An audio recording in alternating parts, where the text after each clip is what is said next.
So, hello, and thank you so much for taking your time to listen to this webinar, whether you're here live or whether you're listening to this later. So obviously we're in January. This time of year is obviously where everything goes a bit crazy. We all think we have to do New Year. Once that calendar clicks around onto the 1st of January, suddenly we need to make a brand new person and change everything in our lives. So tonight I'm going to talk to you about why New Year's fads affect our body confidence. So first thing, what am I going to cover tonight? So we're just going to go through, first of all, what is a New Year's fad? What is body confidence? Why does that matter? And then I'm going to go through the top 3 reasons I think this time of year actually affects us, has an impact on us. So let's start with making it clear, what do we mean by New Year's fad? So a New Year's fad is a goal, program, or belief. It doesn't matter what it is. You know, one of the main things that people do for New Year's resolutions are weight loss, exercise, and money. But it doesn't matter. Like even if it's, you know, meditation or anything like that, it's about something that's setting a goal that's often unrealistic. So if we're going from I've never meditated before to I'm going to meditate for 4 hours every day, we're kind of going to an unrealistic goal. It's a drastic change from where we currently are, which is generally where when we're making big leaps or big jumps, it's why we often don't manage to maintain it for very long. So as we said, a New Year's fad is likely to be short-lived. So it doesn't mean that we can't do things at New Year to look at improving eating healthier, to increase movement, to create better habits. It just means that we need to do it in a set way to create longevity. And these New Year's fads, these big drastic changes, often are not very helpful for longevity. So just to clarify, what is body confidence? Body confidence is about feeling secure and happy in our body. When we have confidence, we're able to accept how we look at what our bodies are capable of doing. Another way of looking at it is valuing what our body is capable of rather than focusing on how our body looks. And the reason why this is really important is because how we feel about our body has such a big impact. It's so much more than what clothes we decide to wear. It impacts our mood, it impacts how we socialize. So we'll often avoid events where we're going to feel uncomfortable. So that might be, you know, not wanting to jump in the pool. It might be not wanting to go to like a fancy social event where we're going to be all dressed up. So we're actually avoiding those social situations because of how we feel about our body. It affects our energy levels. It affects the activities that we do. So when we're thinking about wanting to exercise and create health, we'll often choose certain things based on how we feel about our body. It impacts our work. So when we're thinking about how it impacts our work, that's also our finances. So a lot of people who have body confidence issues won't put themselves out there, won't put themselves forward as much when it comes to their work. So it can have a huge impact in that area. And of course, our relationships. So how we interact with people romantically and our friends, that's all impacted. So we can see body confidence is it covers basically every single area of our life. How I feel within my skin has a huge impact on what I do. So when we're thinking about New Year's fads, I thought it would be good to sort of share my journey with New Year's fads. So when I lived in the UK, I worked in the fashion industry. And obviously working in the fashion industry, the focus is very much on the physical. So I kind of thought it was just a standard thing that at the start of every year, you would find whatever the latest fad was, the latest diet, the latest exercise routine. And it was almost like every new year you had to do this complete overhaul in January, just complete overhaul of your life. And it was almost, there was a big belief in my head at the time that it was like a compensation for overindulging at Christmas. So we often all will change our habits a little bit. So I know that this year, same as most years, I would perhaps have a few more drinks than normal because I'm at home. You perhaps having more snacks and things like that, eating things that you wouldn't normally eat. And so previously it was this belief that I had to make up for that. So January was this like, right, okay, you've had your nice fun time at Christmas and now you have to make up for it. Whereas now I have no guilt whatsoever about enjoying myself at Christmas. And I know that when I come back to my normal routine by just doing the things that I do most of the time, if I have actually put any weight on, I wouldn't even know because I don't know in scales. But if I had put any weight on, that would naturally change because I'm just gradually going back to the routine that I had before Christmas. And it's these really small changes that make lasting and impactful differences within our lives. And I've seen that within myself and with people that I work with clients. So just being able to make those small changes then helps us to feel better about ourselves. We're not making ourselves, before obviously when I'm thinking about it, my motivation was from a negative point of view, sort of like having to make up for something. Whereas now I don't need to do that. I'm not in that particular cycle that I used to be. So I'm going to go through some of the 3 big reasons why I think this time of year can have a big impact on us, whether we make New Year's fads or not. So that's the thing that can be challenging. Even if we don't get sucked into that, we can still be impacted. So reason number 1, we are wired for connection. So as humans, this is so important to us. So it's a basic need. So connection is as important to us as a human as water, food, and warmth. It's about survival. So we naturally and instinctively know that when I'm born as a baby, I need somebody to be able to take care of me. I need someone to be able to look after me. And so therefore, the brain is wired to really make those connections. We see this same pattern in chimps, apes, and monkeys. So therefore, we can see that that's something that's been part of our DNA for such a long time when we're looking at that evolution. So it's really, really ingrained into our DNA. It's something that's so important for us. And our self-worth is more impacted by connection than it is by wealth. So how connected I feel has more of an impact on my self-worth and how I feel about myself than how much money I have in my bank account. Our early years has a huge impact on our attachment styles. So depending on what environment we grow up in as a child can depend on how secure we are within ourselves, and therefore how much we are impacted by trying to make those connections as an adult as well. So how does connection affect us? Loneliness, we can see with studies have shown that loneliness can be as bad for our health as smoking. So feeling lonely can have as much of an impact on our health as smoking. It impacts a part of the brain that deals with pain and loss. So feeling lonely can make us feel like we've got more pain, and it can also trigger those feelings of loss and grief.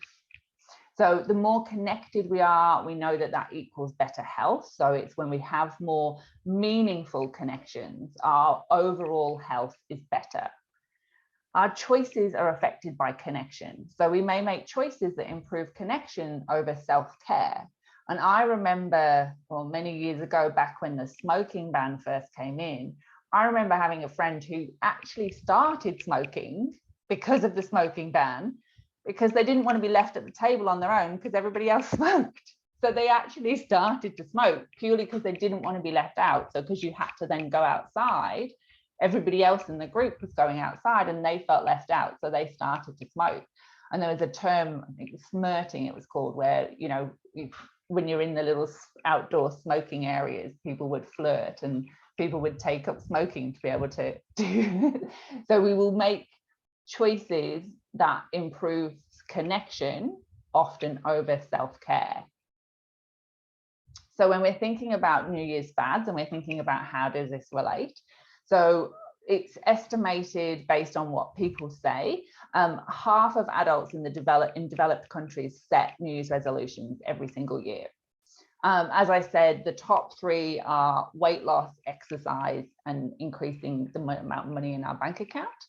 And when we think about weight loss, $72.7 billion is spent on weight loss in the US alone. And they spend millions and millions of dollars advertising. And a significant focus is in that start of the year because they know that we have all been exposed to that belief or that pattern that when we start a year, we can create these new habits and these new behaviors, focusing on making changes. Especially now, the fact that we live in this 24/7 world where we're getting ads on our phones, on social media, remembering that we're wired for connection. So our brains love that social media. And these adverts are now 24/7. So it's really hard to avoid. And with the adverts, they're trying to tell us how we are meant to start the year. So if we perceive that everybody is doing something, if we think everyone around us, by the people speaking to us saying what they're doing, the adverts that we see, if we believe everybody's doing it and we're not, that social brain network, the part of the brain that regulates our level of connection, so that's the part in the brain that decides how connected we are, it really wants to feel connected, because when we are connected, it reduces the stress in the body and the brain. And so we want to be synced to everyone around us. So if we believe everybody around us is on a New Year's fad, that forces us to want to try and join in, and it forces us to want to do the same thing. And it's often these adverts that are telling us this is what you're supposed to be doing. So if, you know, we're seeing our friends and family around us, if they're all doing New Year's fads, like I said, when I worked in clothing, you know, if you went into work with treats on when everyone else was doing their New Year's diets, it was like everyone would have a go at you, because you'd sort of luring them to temptation. And so it was really sort of like, you, even if you weren't doing the diet, you were impacting everybody around you by your choices. And family patterns, so even if we're not necessarily close to our family currently, the patterns that our family had growing up, so if we grew up with a mother or a father that did this, that's a pattern or a behavior that we've seen and we've learned and we've copied. So I go into sort of like delving into family patterns a lot more in my 6 weeks body confidence program, but the family patterns can have a huge impact subconsciously on what we decide to do. I remember when I gone back to the UK, it was one of the first times when I'd gone back to the UK after living in Australia, and I'd always eaten pretty healthy in the UK, but when I moved to Australia, I kind of took that up another notch. And one of the things that I removed from my diet because it wasn't beneficial for me was gluten. And I remember I hadn't said anything at all. My friends had come round to my apartment that I was staying in, and they'd seen my boarding pass, and they'd seen that it said gluten-free, and they were like, "Oh, you're one of those people, are you?" And it was like, "Oh, you're going to be really difficult. Whenever we go out for meals, we're going to have to work around you." And I was like, "Look, it's fine. Like, as long as we're going to a decent restaurant, I'll be able to sort around it. It's okay. It's fine." So again, it was the connection that was causing they were, "Oh, you're going to make it difficult for us to just connect in that normal way." And I was like, "Don't worry, it's fine. I'm used to it. I'm used to going to places and asking for things." And it was actually really interesting. After I got back, one of my friends, who'd been one of the people saying something, she actually messaged me and she said, "Oh, look, I'm really sorry that we were saying that. You know, you're looking so well and you're looking so healthy. It made me feel guilty because I often use social reasons as an excuse to why I can't eat a certain way.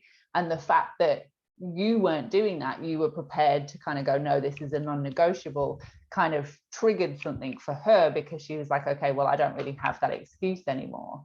So it's that thing of the people we have around us can trigger stuff for us as well. So we almost want everybody around us to be doing the same things, because then we don't have to feel bad if we're not. We haven't got to try and make up excuses of, oh, well, they're prepared to look after themselves and they're prepared to sort of put themselves first, whereas I'm not. So it was really honest of her to say it. She was confronted by it. But when we're thinking about it, when we're thinking it from that connection point of view, it can really impact relationships in that way. So that's point number one, is connection is so important to us as humans, that if there's this belief and this perception that so many people make a New Year's fad, we feel and put this pressure on ourselves to then need to do it as well. And if we don't, we can be feeling guilty that we're not. So it can impact us whether we end up doing it or not, because it's this perception of what the world is doing. So point number two, reason number two, is when we're thinking about the reality of diet culture. So the type of goal is not the issue, it's whether or so it's the type of goal, sorry, that's the issue, not whether we set goals or not. So it's, as we were talking about, it's these big drastic goals that cause that impact, rather than the fact we're setting a goal in the first place. And the challenge is with things, a lot of these challenges that we have at the beginning of the year, they're setting us up for failure. So if we're looking at diet culture, which this can sort of filter into all the different areas that people often make New Year's resolutions over, they're setting us up for failure. So 98% of diets fail within 2 to 5 years. 2/3 of those people end up putting on more than they lost in the first place, so they end up even bigger than they were before they did the diet. And 75% of women have disordered eating. So that doesn't necessarily mean overeating, that can mean restricted eating, it can mean binge eating, it can mean changing. So it just means having an eating pattern that isn't just, I'm just going to eat what I know works for me and what I feel when I feel hungry. And this 75% of women with disordered eating, this is across all ages, all race, all socio-demographic. So this isn't just a particular group of people, this is women in general. So this is, as you can see, that's a huge percentage of women. And diet culture plays a massive part in this. So one of the biggest issues is it's working on a behavior and not the root cause. So we often hear when it comes to diet culture, it's about willpower. If you've got enough willpower, you can do this. Eating less and burning more calories, that's the magic formula that they give us.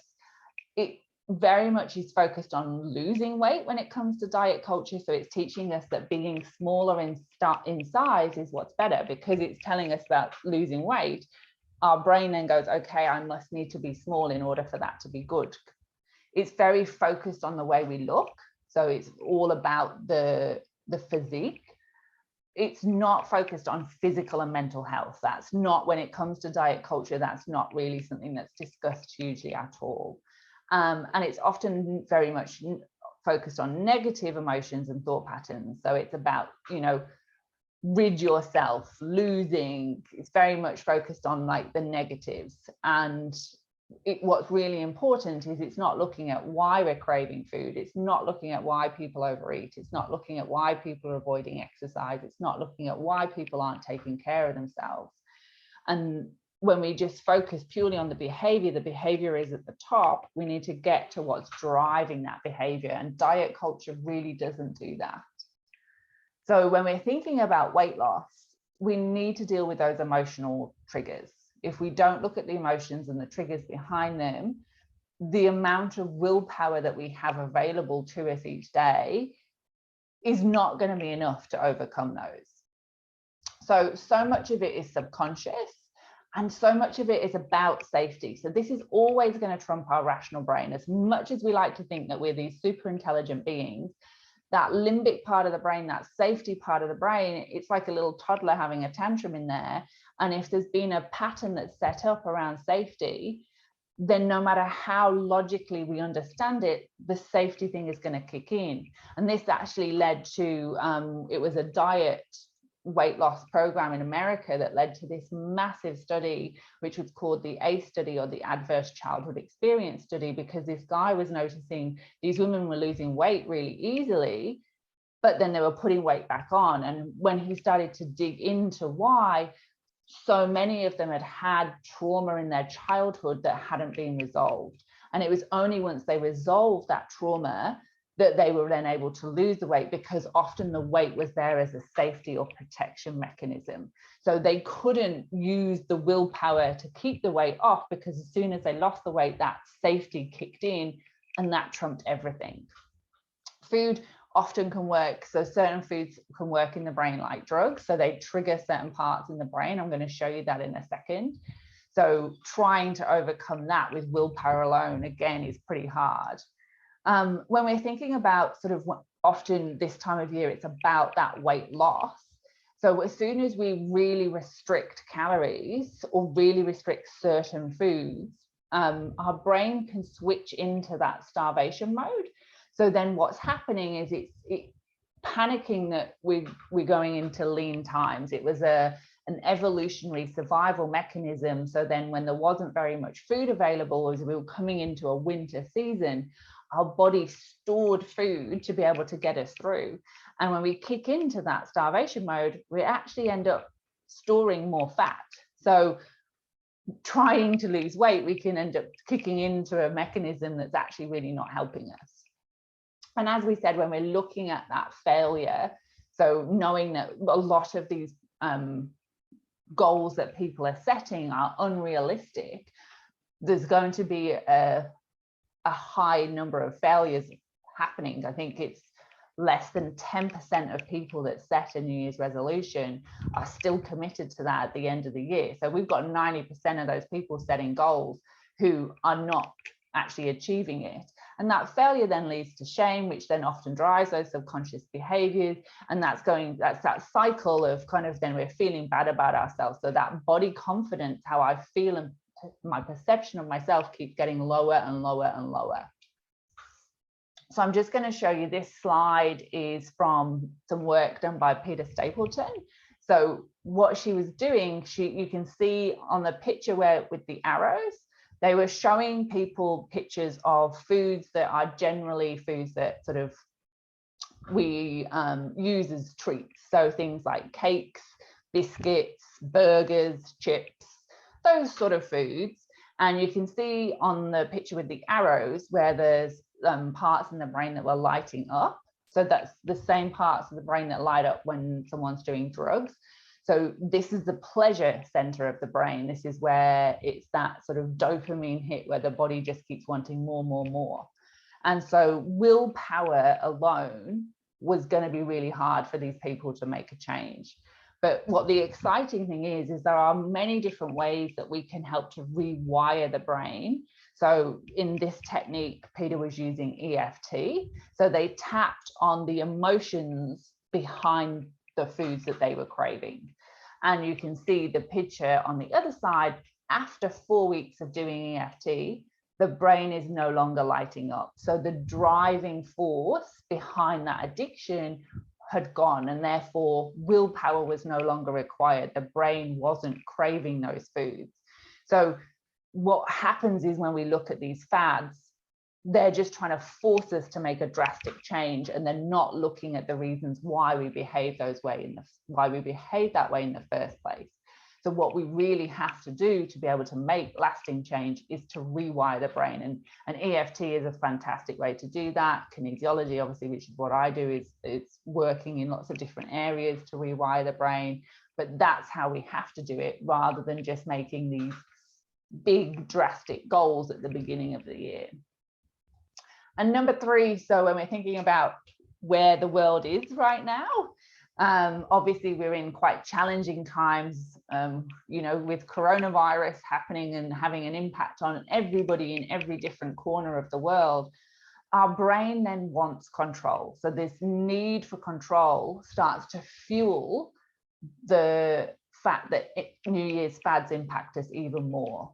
So our bodies are always trying to keep us safe. That's our number 1 priority in the body, is to keep us safe, physically and emotionally. And one of the scariest things for our bodies to deal with is the unknown. So there is so much uncertainty right now. You know, we have no idea what's going to happen from 1 month to the next. Rules and regulations constantly changing, numbers going up and down. So it's a very uncertain time. And there's so much that we literally have no control over.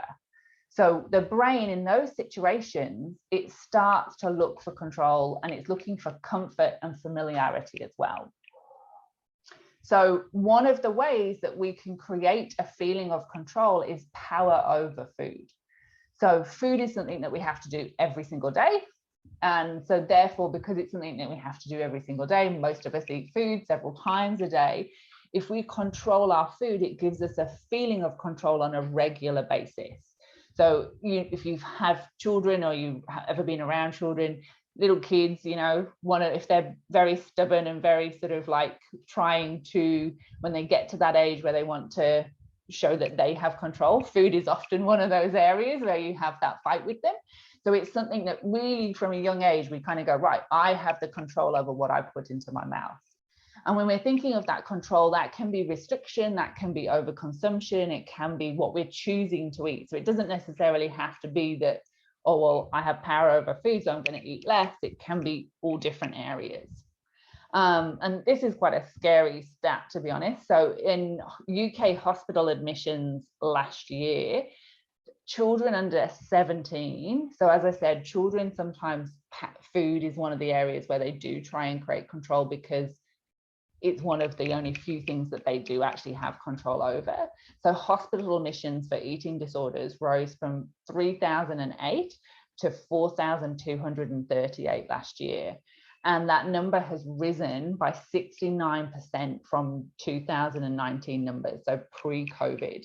So we can see that right now, eating disorders and things like that, where the person has control over something, is drastically rising. So when we put the two together, New Year and COVID, and particularly because we're having this great big spike at the moment around the world, that those two just, it's like putting fuel on a bonfire, they just poof. And the thing is, when we're thinking about power over food, it gives us something to focus on. So I can then focus on, okay, well, what am I eating today? What calories am I going to eat? Rather than worrying about perhaps something that's happening in the world that I have no control over. Currently, the situation, I think, for all of us is causing us stress. So it doesn't matter who you are, what you're doing, the current situation for most people that I speak to causes us stress in one way or another. And stress impacts our digestive system purely for a fact of when we are stressed, our body needs to repurpose or redistribute energy. So the energy or the blood flow goes from our torso into our arms and legs, into our brain in order for us to deal with that stress. So our digestive system is down regulated during stress. So it's not working optimally. So as soon as we get into a stressful situation, our digestive system starts to go down.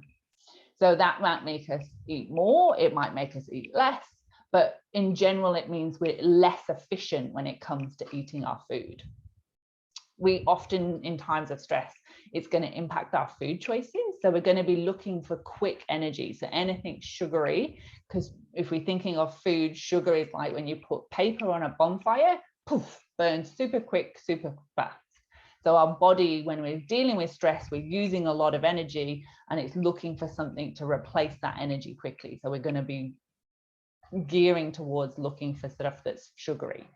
We're looking for comfort. So when we're thinking, again, those foods that generally give us comfort, you know, some people, a cucumber might give them comfort, but for most of us, you know, a salad isn't the thing where we go, oh, that just makes me feel so cozy and lovely. You know, comfort is often those comfort foods like our cakes and things like that, that, you know, we've grown up with, pies and things, those, because they have emotional attachments to them as well as the feeling it gives us.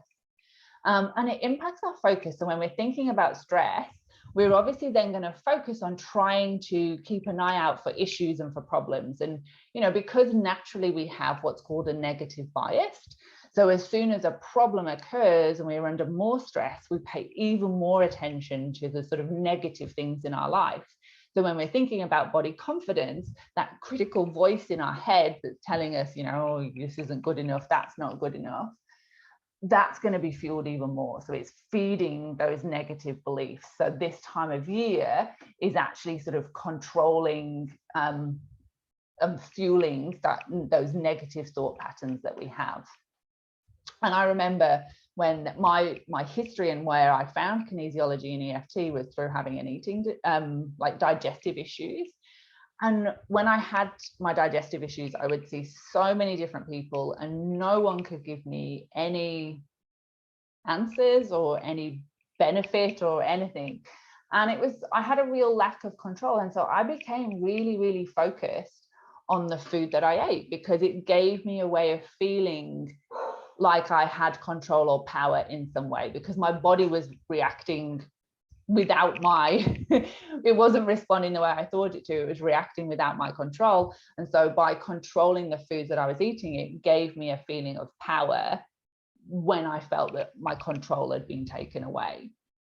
So if we think about what's happening right now, that focus on whether it's food, whether it's exercise, whatever it is, our brains then fixate on it, and we become really over focused, over obsessed.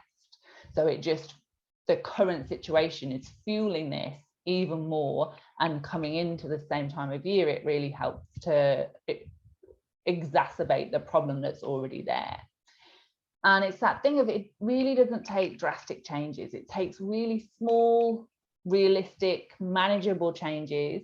That small change in focus, that's how we make those drastic changes. And that's what I've seen for myself. And that's what I've seen for people that I've worked with. So I hope going through these things has helped to kind of give some understanding as to why this time of year can really impact our body confidence. So again, it's those small changes that are manageable and easy to maintain. So if at the moment we're wanting to change our exercise, if we're not exercising at all, going, okay, I'm going to start exercising once a week, that's much more realistic than going, right, it's January, I'm going to exercise every single day. It's just not realistic, and our body is going to struggle as well. We've got to make sure that we're working on our core issues. So we've got to be working on the emotions that are driving our behaviors. And even just understanding our behaviors is really important. So understanding where those patterns come from. So being able to kind of have a look and understand our family patterns and the things that have happened in our life, the traumas, etc., that have happened in our life. And then obviously getting support where we need it, because often a lot of these fads, that you're told what to do, and then there you go, off you go, and you do it on your own. So when it becomes challenging or it becomes hard, you're left to try and motivate yourself, you're left to try and deal with it yourself. So it's getting that support when you need it. So I'll just finish by just quickly sharing we're about to do the second intake of my Finding Body Confidence program. As I said, the reason I'm passionate about this is because body confidence impacts so many different areas of our life. It's not just how we feel when we look in the mirror. It's a 6-week program. It's on Tuesday nights at 7 o'clock for an hour. It starts on the 15th of February. It's $147 for the full 6 weeks.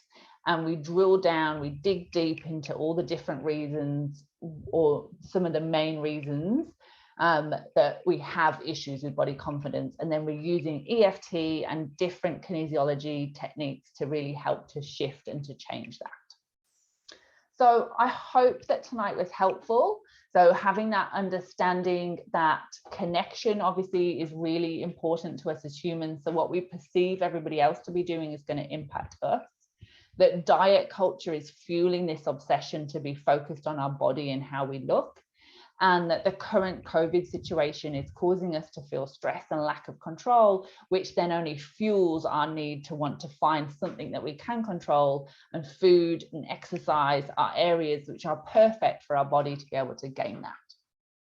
So I hope that was helpful for you. Thank you so much for coming and taking the time to be here and to listen to this. And if you have any questions about the program, feel free to reach out.